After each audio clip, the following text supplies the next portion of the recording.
Hello guys, welcome to our channel. This is Teja. ప్రస్తుతం మనతో పాటు సీనియర్ జర్నలిస్ట్ డివిఎస్ గారు ఉన్నారు. నమస్తే సార్. నమస్తే అండి. సో తెలంగాణ ముఖ్యమంత్రి రేవంత్ రెడ్డి గారు లండన్లో ఉన్నారు. దావాస్ తెలంగాణకు సంబంధించి కొన్ని ఇన్వెస్ట్మెంట్ల గురించి అక్కడ డిస్కషన్ జరుగుతుంది. అలాగే రీసెంట్గా ఆయన అక్బరుద్దీన్ గారు కూడా కలిశారు. అండ్ మెయిన్గా ఏంటంటే ఇక్కడ ఉన్న బీఆర్ఎస్ పార్టీ వాళ్ళు కొంతమంది రేవంత్ రెడ్డి గారిని విపరీతంగా ట్రోల్ చేస్తున్నారు. ఆయన మాట్లాడిన ఇంగ్లీష్ తీరును కానీ ఆయన ఇక్కడ అమలు చేసిన కొన్ని పథకాలను కానీ. సో బీఆర్ఎస్ పార్టీకి కాంగ్రెస్ పార్టీకి మధ్య అసలు ఏం నడుస్తుంది? రేవంత్ రెడ్డి ముఖ్యమంత్రిగా తొలి పర్యటన, విదేశీ పర్యటన దావోస్ టూర్ సక్సెస్ అయింది. తర్వాత లండన్ వెళ్ళారు. దావోస్ టూర్లో దగ్గర ఒక 40,000 కోట్ల పెట్టుబడులు ఏమో తీసుకొచ్చారు. కేటీఆర్ గతంలో వెళ్ళి దావోస్లో తెచ్చిన పెట్టుబడుల కన్నా ఇవి డబల్ అంటున్నారు. ఆయన 20,000 కోట్ల పెట్టుబడులు తీసుకొస్తే ఈయన 40,000 కోట్ల పెట్టుబడులు తెచ్చారు. అక్కడ కూడా వీళ్ళు ఏదో మళ్ళా విమర్శ ఏదో చేసినట్టున్నారు. ఏది కాంగ్రెస్ పార్టీ అదానీని విమర్శిస్తోంది, అదానీని టార్గెట్ చేస్తూ అదానీ ఇన్వెస్ట్మెంట్స్ ఇక్కడికి ఎలా తీసుకొస్తాడు రేవంత్ అనో ఏదో మళ్ళీ అక్కడ కూడా ఒక మెలికేశారు. దానికి కూడా కాంగ్రెస్ దీటుగా సమాధానం చెప్పింది. ఇక్కడ ఇన్వెస్ట్మెంట్స్ అనేది సమాజానికి, రేవంత్కి కాదు, కాంగ్రెస్కి కాదు. ఇక్కడ ఏంటి, తెలంగాణ సమాజ అభివృద్ధిలో ఆయన ఏదో పరిశ్రమలు పెడతాడు, ఉపాధి కల్పిస్తాడు. అల్టిమేట్గా బెనిఫిట్ పొందేది తెలంగాణ సమాజం, తెలంగాణ యువత. ఉద్యోగాలు రావటం వల్ల వాటిని అందరూ వెల్కమ్ చేయాల్సిందే. అంతే తప్ప ఏదో రాజకీయ విమర్శలతో వచ్చే పెట్టుబడులను పోగొట్టుకోకూడదు. మనం చూసాం ఆంధ్రప్రదేశ్లో జగన్మోహన్ రెడ్డి ఏ విధంగా అక్కడ నాశనం చేశాడు. జగన్మోహన్ రెడ్డి బెదిరింపులు, బ్లాక్మెయిల్, వాటాల కోసం కక్కుర్తి అదంతా చూసే కదా అక్కడి నుంచి పారిపోతున్నారు. ఇక్కడికి వచ్చేసారు. ఇక్కడికి తెలంగాణలో పెట్టారు. అమర్ రాజా కూడా ఎక్స్టెన్షన్ ఇక్కడే పెట్టింది. కేటీఆర్ హయాంలో అప్పుడు ఆయన ఉండేవాడు పరిశ్రమల మంత్రిగా, ఐటీ చూస్తూ. ఎవరు? కేటీఆర్కి ఒక ఇమేజ్ వచ్చింది. కంపెనీలు రాబడుతున్నాడు, విదేశాలకు వెళ్ళి పెట్టుబడులు తెచ్చాడు, ఆంధ్రప్రదేశ్ నుంచి కూడా ఈ కంపెనీలన్నీ లాక్కున్నాడు. ఇక్కడే పెట్టారు జాకీ ఇండస్ట్రీ, ఫాక్స్కాన్. ఇట్లా బిల్డప్ అయిన కేటీఆర్ ఇమేజ్ మనకి సిటీలో బీఆర్ఎస్కి మంచిగా సీట్లు తెచ్చిపెట్టింది. గ్రామీణ ప్రాంతంలో బీఆర్ఎస్ ఊడ్చుకుపోయింది. అలాంటిది బీఆర్ఎస్ని బతికిచ్చింది ఏంటి? జీహెచ్ఎంసీ. అవును, వాళ్ళకు వచ్చిన సీట్లన్నీ కూడా ఇక్కడే 39 సీట్లలో దగ్గర 20 సీట్లు 15 సీట్లు ఇక్కడే కొట్టారు. థండరింగ్ మెజార్టీస్ కూడా ఒకటిది 80,000 మెజార్టీ, ఒకటి 30,000, ఒకటి 40,000 అట్లా వచ్చాయి బీఆర్ఎస్. కాబట్టే రేవంత్ రెడ్డి దీన్ని టార్గెట్ చేశాడు. ఎట్లా? అర్బన్ ఏరియాలో బీఆర్ఎస్ బలం చూశాడు కాబట్టి ఆ బలాన్ని దెబ్బతీయటం కోసం ఇప్పుడు ఈ తొలి విదేశీ పర్యటనను వాడుకున్నాడు. పార్లమెంట్ ఎన్నికల్లో ఎట్టి పరిస్థితుల్లో అర్బన్ ఏరియాలో బీఆర్ఎస్ని చావు దెబ్బ కొట్టాలి. హైదరాబాద్, సికింద్రాబాద్, జీహెచ్ఎంసీ పరిధిలోనే కాదు మొత్తం సిటీస్ అన్నిటిలో కూడా వాళ్ళ ఇమేజ్ పెంచుకోవాలి. రేవంత్ ఇమేజ్ పెరగాలి, కాంగ్రెస్ పార్టీ ఇమేజ్ పెరగాలి.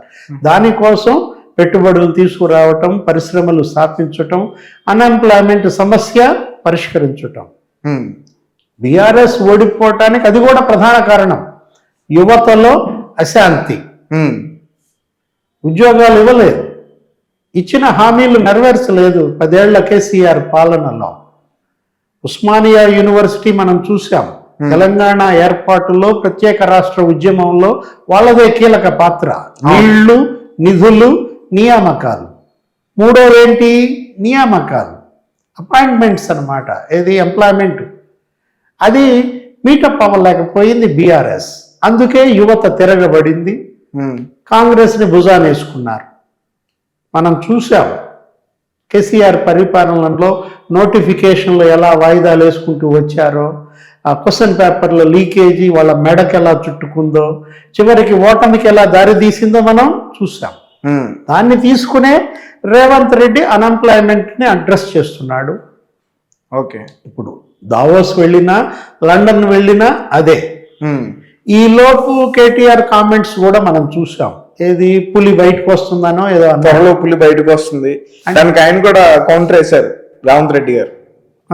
ఏది? కేసీఆర్ వాకర్ నుంచి మెల్లగా నడుస్తున్నాడు. కేసీఆర్ నడుస్తున్నాడు, త్వరలో బయటకు వచ్చేస్తున్నాడు, పులి బయటకు వస్తుందనో ఏదో క్యాడర్లో మొరాలిటీ బిల్డప్ కోసం అన్నాడు. ఇవాళ బీఆర్ఎస్ క్యాడర్లో మొరాలిటీ దెబ్బతింది. దాన్ని బిల్డప్ చేసుకోవాల్సిన బాధ్యత హరీష్ రావు పైన, కేటీఆర్ పైన ఉంది. అందుకోసం ఆ పులి కామెంట్ ఏదో చేశాడు. దానికి మరి పాత రేవంత్ బయటకు వచ్చాడు. ఏది ముఖ్యమంత్రిగా రేవంత్ రెడ్డి ఇప్పుడు దాకా హుందాగా పనిచేశాడు కదా, మరీ హుందాతనం ఎక్కువైంది అనుకున్నాడేమో. ఒకసారి పాత రేవంత్ మళ్ళా లోపల బయటకే ఉన్నాడు అని చెప్పి బయటికి తీశాడు అనమాట. ఏంటి నాలో అది అట్లా ఒరిజినాలిటీ అట్లాగే ఉంది, ఆ దూకుడుతనం అని. ఏముంది, పులి బయటకు వస్తే బోన్లో వేస్తాం, చెట్టుకి ఏలాడదీస్తామనో ఏదో అన్నాడు. ఓకే, అంటే బోన్లో వేస్తాము అంటే జైల్లో పెడతామనా? ఇప్పుడు కాళేశ్వరం అవినీతి, మేడిగడ్డ కుంగటం, అన్నారం బొంగబడటం ఇవన్నీ చుట్టుకుంటున్నాయి. అవును, ఇవాళ కూడా మేడిగడ్డ ఎవరో బ్యాంకర్లు వెళ్ళారంట. వాళ్ళ అప్పులు కదా, బ్యాంకర్ల అప్పులతో కట్టారు. కాళేశ్వరం 92,000 కోట్లు ఖర్చు పెడితే అందులో 60,000 కోట్లు బ్యాంకులు ఇచ్చిన అప్పులే. అందుకని బ్యాంకర్లంతా మేడిగడ్డ చూడటానికి వెళ్ళారు. ఏమైందిరా నాయన, మా వడ్డీలు మాకు వస్తాయా రావా? ఏడాదికి 14,000 కోట్ల వడ్డీ కట్టాలి కాళేశ్వరం మీద బ్యాంకర్స్. మరి వాళ్ళ ఇది ఉంటుంది కదా. ఇవన్నీ చుట్టుకుని రేపు దాని మీద ఎంక్వైరీ జరిగి ఆ సిట్టింగ్ జడ్జిని కేటాయించమని లేఖ కూడా రాశాడు కదా రేవంత్ రెడ్డి సిజేకి. కమిషన్ ఏర్పాటై ఎంక్వైరీ జరిగి కేసీఆర్ వీళ్ళని జైలుకి పంపటం ఇవన్నీ తర్వాత పరిణామాలు. దానికే ఈలోపు వీళ్ళు ఉలికి పడితే కేసులు పెట్టి మమ్మల్ని భయపెట్టలేరు, జైల్లో వేయలేరు అనో ఏదో హరీష్ రావు కూడా అంటున్నాడు. ఇక్కడ భయం కాదు ముఖ్యం. ఇక్కడ ఏంటి, ముందు వాళ్ళ పార్టీని బిల్డప్ చేసుకోవటం. బీఆర్ఎస్ గనక రేపు పార్లమెంట్ ఎన్నికల్లో కనీసం 5-6 స్థానాలతో గౌరవప్రదమైన సీట్లు సాధించకపోతే ఇక బీఆర్ఎస్ అంతర్ధానమే. ఓకే, బీఆర్ఎస్ని 2 జాతీయ పార్టీలు మింగేస్తాయి. ఏది, బీజేపీ సగం మింగేస్తుంది, కాంగ్రెస్ సగం మింగేస్తుంది. బీజేపీ భూతం, కాంగ్రెస్ భూతం తరుముకొస్తున్నాయి. ఈ 2 భూతాల నుంచి కాపాడుకోవాల్సిన బాధ్యత బీఆర్ఎస్ని ఇవాళ హరీష్, కేటీఆర్ పైన ఉన్నాయి. ఈ వ్యాఖ్యలు, ఈ కామెంట్స్ ఇవి మామూలే. ఏంటి, రచ్చగొట్టే వ్యాఖ్యలు ఇవి కాదు కదా ప్రజలు కోరుకునేది. అవును, 100 అడుగులలోతో పాతేస్తామనో ఏదో అన్నారు వాళ్ళు రేవంత్ రెడ్డి. సార్ అలాగే అక్బరుద్దీన్ గారు కూడా రేవంత్ రెడ్డి గారిని కలవడం జరిగింది. అంటే కాంగ్రెస్లో తమ పార్టీని అన్న కలిపే అవకాశం ఉందంటారు. లండన్లో ఇవాళ స్క్రీన్ మీద రేవంత్ అక్బరుద్దీన్ కలిసేసరికి ఒకసారిగా తెలంగాణలో భూకంపం వస్తుంది. ఏది, వాళ్ళు స్టడీ చేస్తోంది ఏదో ఉంది అక్కడ, థేమ్స్ నది, అది లండన్ డెవలప్మెంట్ అథారిటీ. ఇక్కడ మూసీ నది, ఈ మూసీ నది ప్రక్షాళనకి వాళ్ళు ఒక MOU చేసుకోవటం లండన్ డెవలప్మెంట్ అథారిటీ ద్వారా. ఆ అధ్యయనం, ఆ పరిశీలన, ఆ ఒప్పందాలు, మూసీ ప్రక్షాళన ఇవాళ అర్జెన్సీ. ఏంటి, ఇవాళ హైదరాబాద్కి కాలుష్య సమస్య తీవ్రంగా ఉంది. క్లీన్ సిటీ, గ్రీన్ సిటీ అనేది కాస్త మనకేమవుతుంది, పొల్యూటెడ్ సిటీగా మారినప్పుడు మూసీ ప్రక్షాళన ఇవాళది కాదు. అది గతంలో తెలుగుదేశం ప్రభుత్వం కూడా ట్రై చేసింది. చంద్రబాబు హయాంలో దానికి ఒక 300 కోట్లు ఏమో ఖర్చు పెట్టాలని చూశారు. ఈ హుస్సేన్ సాగర్, ఉస్మాన్ సాగర్ 2 రిజర్వాయర్లు ఉన్నాయి కదా. ఇప్పుడు హైదరాబాద్ ప్రధాన సమస్య డ్రైనేజీ. మనం చూసాము, ఇక్కడ వర్షాలు పడితే చాలు మొత్తం రోడ్లన్నీ మునిగిపోతాయి. పడవలేసుకెళ్ళాలని పోస్టులు కూడా పెడుతుంటారు. మ్యాన్ హోల్స్లో నీకు మనుషులు కూడా పడి చనిపోవటం, వాటి మీద సోషల్ మీడియాలో రోజు పోస్టులు పెట్టేవాళ్ళు కేటీఆర్కి కూడా, ఏం చేస్తున్నావు నువ్వని. దాని ఇంపాక్టే లాస్ట్ GHMC ఎలక్షన్లో బీఆర్ఎస్ దెబ్బతింది. ఏంటి, 3 పార్టీలు 3 50 కార్పొరేట్ గెలుచుకున్నాయి. బీజేపీకి ఒక 50, మజ్లిస్కి ఒక 50, బీఆర్ఎస్ ఒక 50 వచ్చాయి. అంటే GHMC ఎలక్షన్లోనే డ్రైనేజీ ఇంపాక్ట్ కనపడింది. ఇవాళ GHMC రేపు పార్లమెంట్ ఎలక్షన్లో కూడా ఇక్కడ డ్రైనేజీ సమస్యను అడ్రస్ చేయకపోతే కాంగ్రెస్ ఇక్కడ బలం పుంజుకోలేదు. దానికోసమే ఇప్పుడు ఈయన లండన్ టూర్ అన్నమాట. ఓకే. ఏది ఆ లండన్ డెవలప్మెంట్ అథారిటీతో ఈ మూసీ నది ఇది 300 చదరపు కిలోమీటర్లు మన సిటీ ఏరియాలో ఉంటుంది, దాని పరివాహ ప్రాంతం. దానిలో ఒక 50 కిలోమీటర్ల వరకు ఏదో అడ్రస్ చేసే అవకాశం ఉంది. లండన్ డెవలప్మెంట్ అథారిటీ కూడా ముందుకు వచ్చినట్టుంది. లండన్ డెవలప్మెంట్ అథారిటీతో ఎంఓయు సంగతి ఏమో కానీ కాంగ్రెస్ మజ్లిస్ ఎంఓయు మీద చర్చ జరుగుతోంది. అవును. రేపటి ఎన్నికల్లో కాంగ్రెస్ మజ్లిస్ పొత్తు పెట్టుకుంటాయా?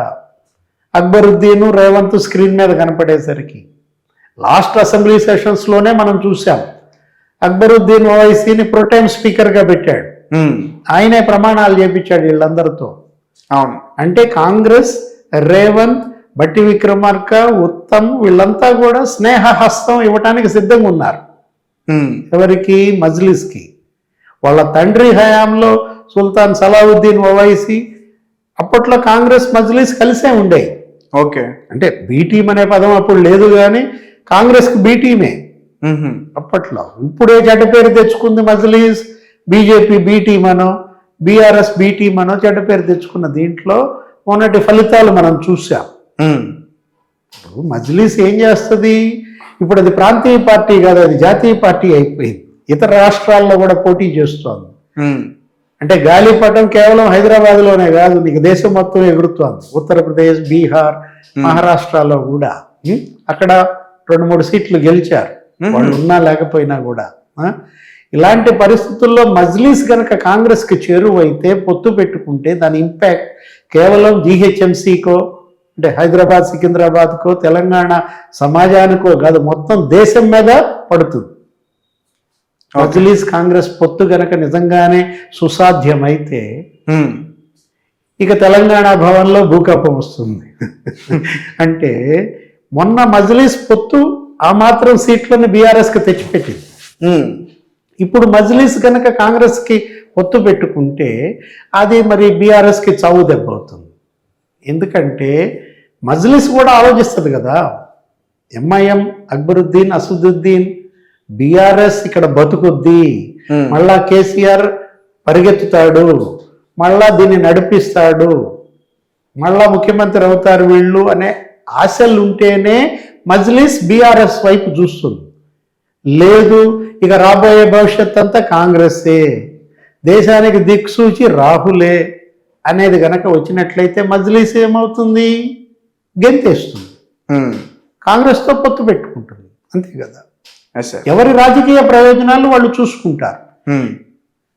అంటే ఇప్పుడు Revanth Davos tour, Revanth tour అది ఆర్థిక ప్రగతి, పారిశ్రామిక ప్రగతి ఈ ప్రకంపనలే కాదు, రాజకీయ ప్రకంపనలు సృష్టిస్తోందన్నమాట. Thank you so much. నమస్తే.